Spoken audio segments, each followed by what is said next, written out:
Élection en RDC. Le directeur de campagne de Martin Fayoulou affirme qu'il est en tête du peloton alors que le dépouillement des bulletins de vote se poursuit.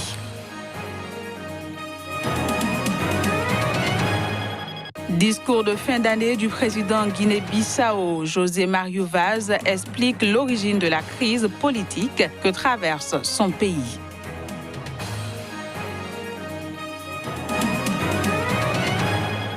En Mauritanie, le député Biram Ould Daoud Abed est sorti de prison ce lundi. Il a été libéré après 5 mois d'emprisonnement pour menace contre un journaliste.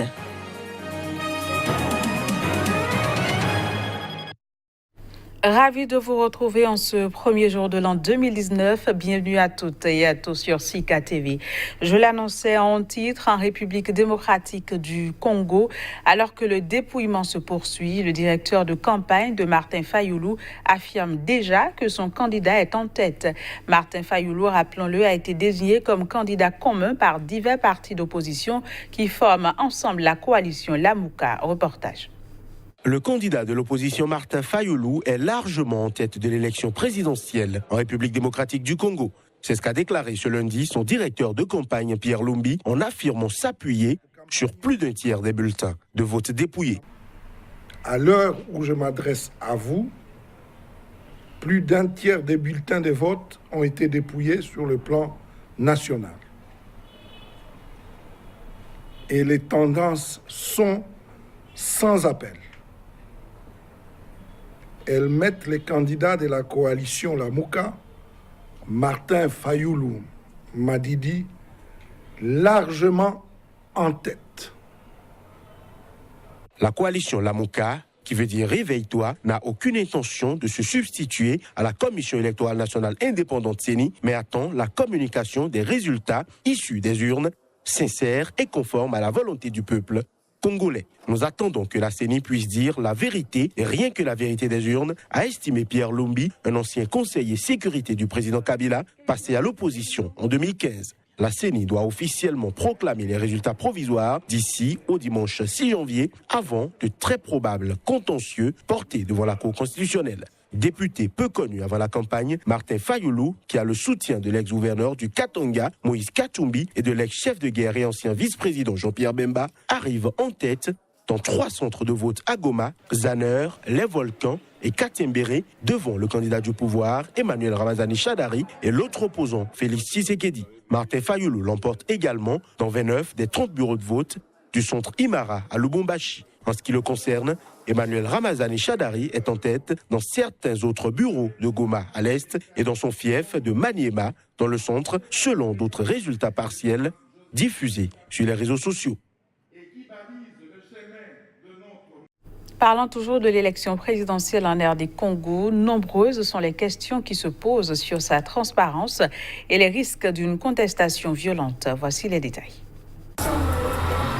La tension monte en République démocratique du Congo à la hauteur de l'enjeu historique du scrutin. La succession du président Joseph Kabila, premier dirigeant congolais à renoncer au pouvoir sous la pression de la Constitution depuis l'indépendance en 1960. Déjà, Internet a été suspendu lundi à la mi-journée pour une période indéterminée sur instruction du gouvernement, d'après un fournisseur d'accès. Le camp du candidat d'opposition Martin Fayoulou a accusé l'Agence nationale du renseignement d'avoir coupé Internet pour endiguer la diffusion d'une vague de procès-verbaux qui confirment la victoire écrasante du candidat. Lundi, sa coalition a invité la population congolaise à garder son calme et à attendre les résultats provisoires. En effet, la Commission électorale nationale indépendante doit officiellement publier d'ici à dimanche les résultats de ces élections présidentielles, législatives et provinciales. 3 des candidats ont tous indiqué disposer de leur propre centre de compilation des résultats. Des questions cruciales se posent pouvant allumer la mèche d'une contestation violente, comme lors des 2 précédentes élections en 2006 et 2011. Le taux de participation parmi les 40 millions d'inscrits, le déroulement du scrutin dans les dizaines de milliers de bureaux de vote, la transparence des opérations du dépouillement jusqu'à la centralisation des résultats, voilà des points d'ombre qui pourraient être des bombes à retardement. Et au lendemain de ces élections générales en RD Congo, Internet a été suspendu ce lundi à la mi-journée pour une période indéterminée et ce sur ordre du gouvernement. À Goma, dans l'est du pays, les réseaux sociaux comme la messagerie WhatsApp ne fonctionnent plus. Suivons plutôt. Ils ont fait ça, peut-être ils ont peur de la publication des résultats des élections. Ils ne veulent pas que ça puisse circuler sur Internet et que tout le monde puisse avoir les résultats bien avant la publication de la CENI, parce qu'on est en train d'avoir peur que peut-être il y a eu soit tripatouillage des résultats. C'est ainsi que... Ça nous embête parce que nous sommes dans la période de la festivité. Nous avons nos frères qui sont dans des pays à l'étranger, il faut communiquer avec eux sur les réseaux Internet. Mais comme ils ont coupé les réseaux, on n'a pas moyen de les atteindre pour la communication. D'accord. En Guinée-Bissau, le président José Mario Vaz, lors de son discours de fin d'année, a expliqué que la crise politique que traverse son pays n'est pas liée à une querelle entre individus. Elle serait plutôt due au système de gouvernance en place. On l'écoute. En fin de compte, il est possible qu'un président finisse son mandat de 5 ans. En fin de compte, une législature peut aller jusqu'à 4 ans sans interruption. C'est heureux.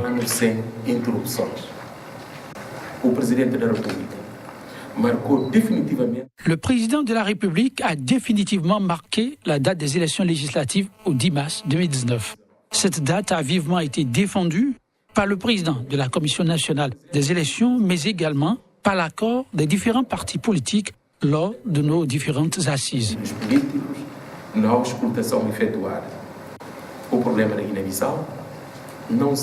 Le problème de la Guinée-Bissau n'est pas lié à la querelle entre personnes, mais non, c'est plutôt un problème lié au système de gouvernance. Ce système nécessite un changement pour que le pays puisse avoir enfin un visage nouveau. Nous l'annoncions en titre, en Mauritanie, le député d'opposition et anti-esclavagiste Biram Ould Abed a été libéré. Il était jugé à Nouakchott pour menace contre un journaliste. Voici les images.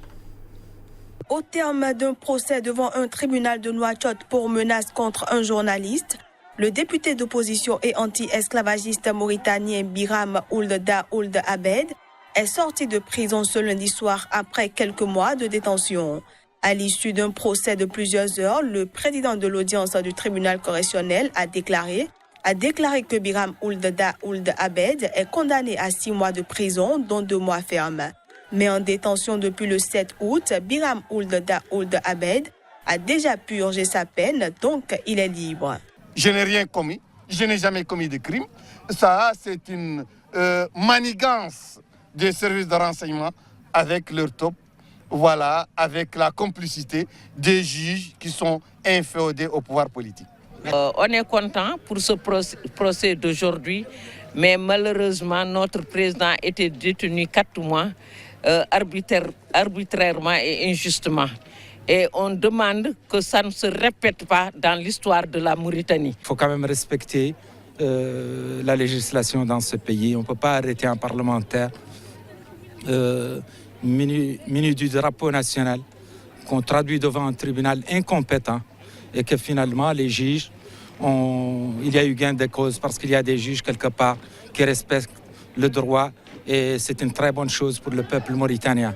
Président de l'initiative pour la résurgence du mouvement abolitionniste, Biram Ould Abed était jugé sur plainte du journaliste mauritanien Deda Abdallah pour atteinte à l'intégrité d'autrui et menace d'usage de la violence dans des menaces sur les réseaux sociaux. Le journaliste avait retiré sa plainte ce lundi soir. Les protestations antigouvernementales au Soudan se poursuivent. Des gaz lacrymogènes ont été tirés ce lundi par les forces anti-émeutes pour disperser des manifestants à Khartoum. Ces derniers planifient de défiler jusqu'au palais présidentiel. Voici le point. Des centaines de policiers, membres des forces de sécurité et même des soldats ont été déployés à Khartoum, au Soudan, lundi, pour empêcher une marche des manifestations en direction du palais du président Omar el-Béchir. La foule impressionnante de la société civile, rassemblant médecins, enseignants, professeurs et ingénieurs, était décidée à exprimer leur ras-le-bol. Hommes et femmes scandaient « Liberté, paix et justice ». La révolution est le choix du peuple. Le chef du groupe rebelle de l'armée de libération du Soudan, au Darfour, a appelé ses partisans à se joindre à la manifestation. Au moins 19 personnes, dont 2 membres des forces de sécurité, ont déjà été tuées selon les autorités qui affirment que la plupart des manifestants ont été victimes d'incidents liés au pillage. Amnesty International évoque un bilan de 37 morts. Dimanche, le président Béchir a appelé la police à s'abstenir de recourir à une force excessive contre les manifestants. Les protestations contre la hausse du prix du pain à la base de cette situation se sont transformées ensuite en manifestations antigouvernementales. Au-delà des revendications sociales, parmi les manifestants, certains avaient réclamé aussi la chute du régime de Omar el-Béchir au pouvoir depuis 1989. L'ancien ministre mozambicain des Finances, Manuel Chang, a été arrêté en Afrique du Sud en vue de son extradition vers les États-Unis. Il avait approuvé des prêts secrets ayant plongé le Mozambique dans une crise financière. Voici les images. Manuel Chang, 63 ans, a été arrêté samedi pour être extradé vers les États-Unis. Il a comparu lundi devant le tribunal de Cape Town Park, près de l'aéroport international Tambo de Johannesburg. La police n'a pas donné davantage de précisions, mais selon les médias du Mozambique, l'homme a été interpellé à l'aéroport alors qu'il était en transit pour Dubaï. Selon un document daté du 27 décembre, demandant à la police sud-africaine de l'arrêter en vue d'une éventuelle extradition vers les États-Unis, l'ancien ministre mozambicain est recherché pour conspiration à des fins d'escroquerie en ligne, fraude aux assurances et blanchiment d'argent. Chang était ministre des Finances entre 2005 et 2015 sous la présidence d'Armando Guebuza. C'est vers la fin de ce mandat que des prêts d'un montant de 2 milliards de dollars avaient été secrètement négociés et signés. Cette dette cachée avait précipité le Mozambique dans sa pire des crises financières depuis son accession à l'indépendance en 1975. Des donateurs, dont le Fonds monétaire international et la Banque mondiale, ont suspendu leur aide au Mozambique. Une source diplomatique mozambicaine en Afrique du Sud a déclaré que le mis en cause a brièvement comparu lundi devant le tribunal et que l'audience reprendrait le 8 janvier à Pretoria. Confirmation ce lundi d'une peine de 10 ans de prison à l'encontre de l'opposant Ahmed Mansour. Ainsi en a décidé la Cour suprême des Émirats arabes unis. Ahmed Mansour a péché pour avoir critiqué le pouvoir et nui à l'image du pays sur les réseaux sociaux.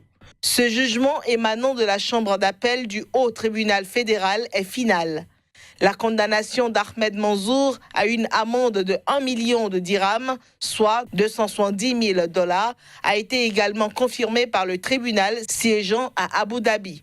Amnesty International s'élève contre ce verdict et déclare qu'il confirme qu'il n'y a pas de place pour la liberté d'expression dans les Émirats arabes unis. L'homme, âgé de 49 ans, a été condamné en première instance le 31 mai pour avoir terni le statut et le prestige des Émirats arabes unis et ses symboles et pour avoir nui aux relations entre ce pays et ses voisins. Il avait toutefois été blanchi de l'accusation de complot avec une organisation terroriste. Son arrestation en mars 2017 avait suscité une vague de protestations des principales organisations de défense des droits de l'homme, dont Human Rights Watch et Amnesty International. Voilà, c'est la fin de ce journal. Merci de l'avoir suivi. Très bonne suite au programme sur Sika et bonne et heureuse année 2019 à toutes et à tous. Au revoir.